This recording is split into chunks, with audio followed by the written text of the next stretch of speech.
welcome to another episode of the Knitting Pastor Vlogcast. I'm your host, Heather, and I want to welcome those of you who are checking this out for the first time. For those of you who are coming back, thank you so much for returning. I know it has been a while since I have posted a video of any kind, and I do apologize for that. I'll go into that a little bit more when I kind of update on my current situation. But just real quickly, I've been struggling so much with the fatigue that I really haven't done a ton of knitting. So there's that. So that's why I haven't recorded in a while, and I feel a little bit out of practice with all of this. So thank you so much for tuning in. As I said, my name is Heather. I am currently a United Methodist pastor serving two small member local congregations in rural mid-Michigan. And I live in a parsonage, which is a house owned by one of those churches, with my two children, Abby and Philip, and our Rhodesian Ridgeback, Flint. So as I said, I will update you on what all has been going on with me life-wise.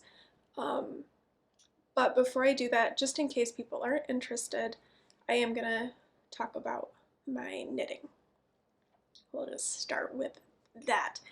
As I said, I have not done a lot of it because I have been dealing so much with the fatigue. It's made it hard to even knit, which is pretty frustrating and discouraging, but I have been doing so. I do have a finished object that I finished since the last time I recorded, which was at the end of 2020, and it is now January 24th, so almost the first month of the year has gone by. I finished these earlier in the month, but I finished my Christmas Eve cast-on socks, which are these. I didn't use like a specific pattern, but what I did is I just did a knit 6 purl 2 to create kind of like a ribbed sock that kind of hugs a little bit more. And the yarn is from Molly of a Homespun House. It was her 2020 Christmas at Hogwarts colorway. And I will say that the yarn was not my favorite. I was a little bit disappointed with how it knit up. Like you can kind of see there's a lot of microscribing happening. I'm not a huge fan of that. You know, on this one you can see there's some funny pooling. It just didn't knit up the way that I've grown accustomed to Molly's yarn knitting up. And so that was a little bit disappointing to me. It is a beautiful colorway. I mean, I'm happy with the socks and the way that they turned out, but just a little bit disappointed in the way the colorway knit up and came together. So those are done. The only other thing that I've been working on is a Habitation throw. I have projects that I would like to knit, but as I said, I've just been so tired and fatigued that it's been really hard to focus on a whole lot. And the Habitation throw is just so much garter, and it's really not a lot of brain space to work on it. That's what I've been working on because I just have struggled with the energy levels. So I will show you my Habitation throw. So I'll show you kind of how I started. So I started with like these blues, and then I gradually decreased things down, and we kind of moved into a more neutral brown sort of palette. And then what I'm doing now for the decreases is I'm just going to go back down through the palette. I do like it quite a bit. I like how we've got, you know, this bright blue, but then it really kind of mutes as it goes on. And as I said, this has been just really what I have needed to work on because I don't have that brain space to be working on a project that takes more than just garter. I could do socks around and around and around and around. I could do that. But even casting on something new right now feels really daunting. So this has been it. Like I said, I decreased the number of like eyelet rows that I did as I went, and now I'm basically just doing one eyelet row and then I'm changing the color and using up a lot of scraps and little pieces that are left. So that feels really good, like I'm just cleaning things out. And as I said, it's just been what I have needed to be working on to just clear my mind and relax and not have to worry too much about patterns. It's all I've really had a lot of space for. So that's the Habitation throw that I'm working on. I do highly recommend this pattern. It's by Helen Stewart of A Curious Handmade.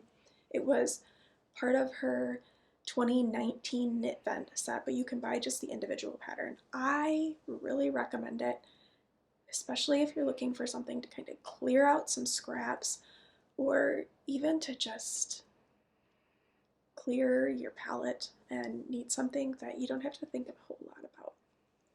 So highly recommend Helen Stewart's Habitation throw. And that's it. That's all that I have been knitting.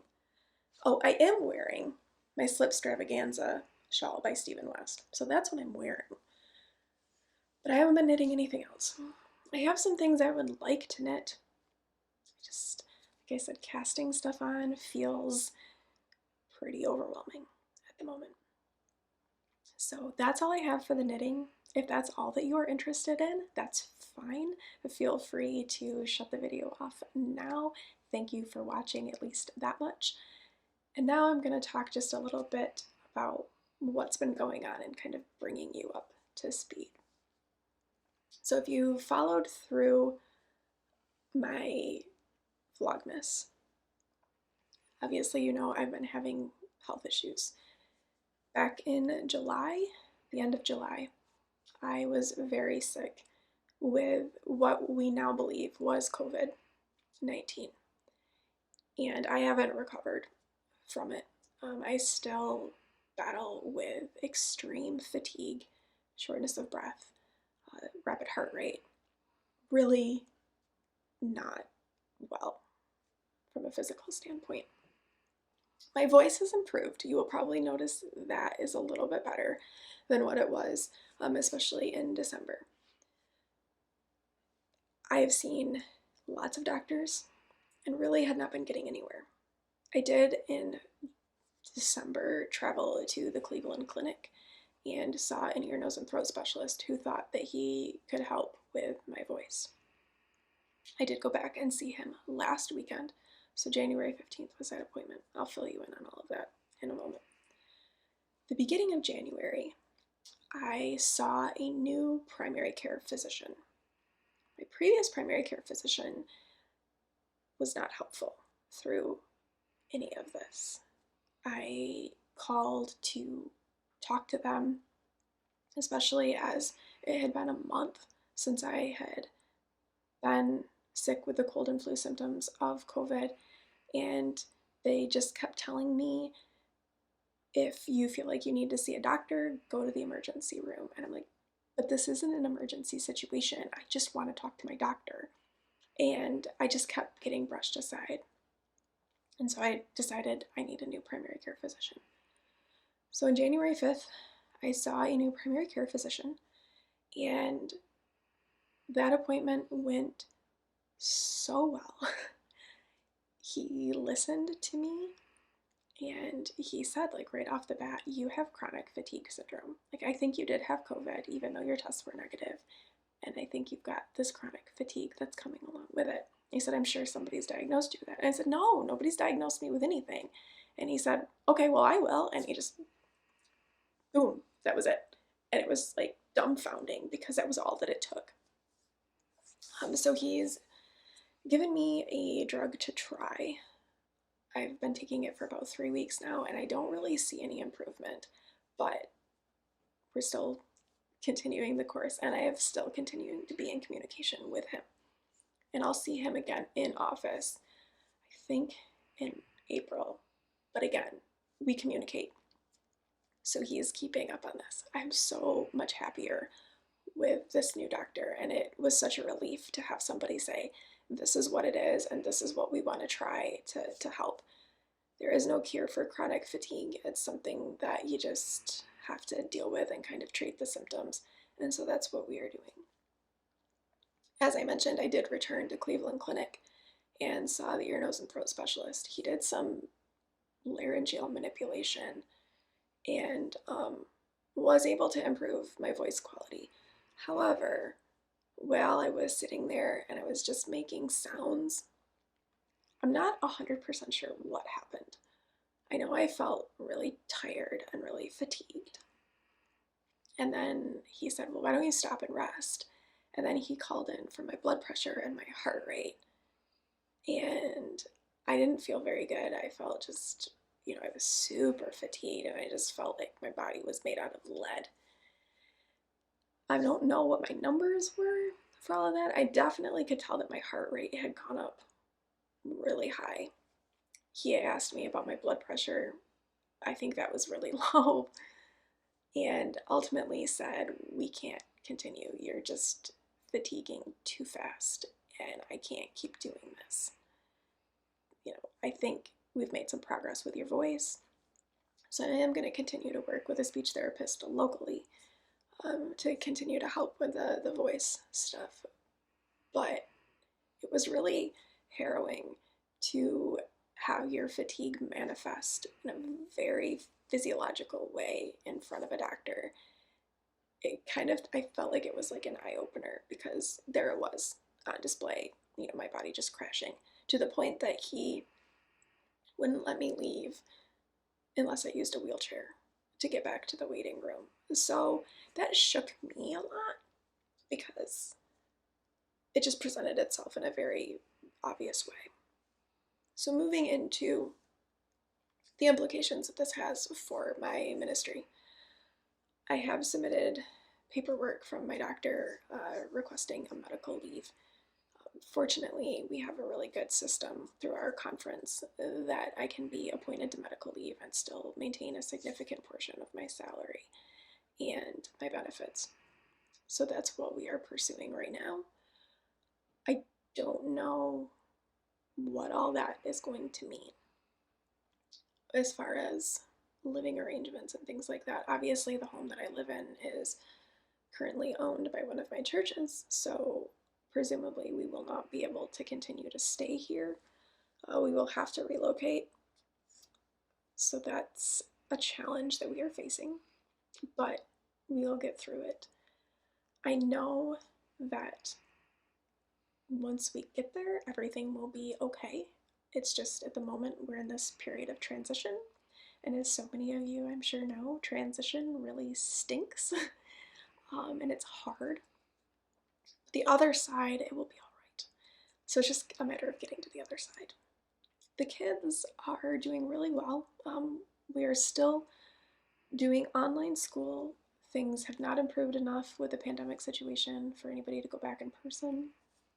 So we're still kind of waiting for that to present itself, but they're doing fine with that.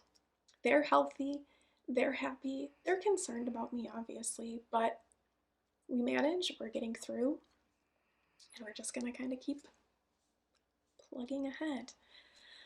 As far as this channel is concerned, I'm not sure how things are gonna look going forward into 2021. I don't know if I will rebrand things, because if I'm not serving a church, I'm not technically a pastor, so I don't know how I can be the knitting master at that point. So we will see. I probably will still continue to make videos. I just don't know what they'll look like or anything like that. So that's about it as far as knitting, life, all of those things. Thank you so much for watching.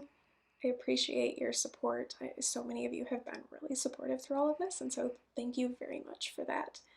I do appreciate it. It does mean a great deal to me. So thank you. Thank you, thank you, thank you. if you have any questions or anything like that for me, you can definitely leave things in comments down below, and or any suggestions about how to move forward branding wise with this channel. I'm not sure, but if you have any ideas, I would love to hear them. So again, thank you so much for watching. I'm gonna go. I hope that you are doing well wherever you are, that you are staying home, staying safe, staying healthy, and I will talk to you again sometime. I'm not sure when, hopefully soon. Until then, keep knitting. Bye.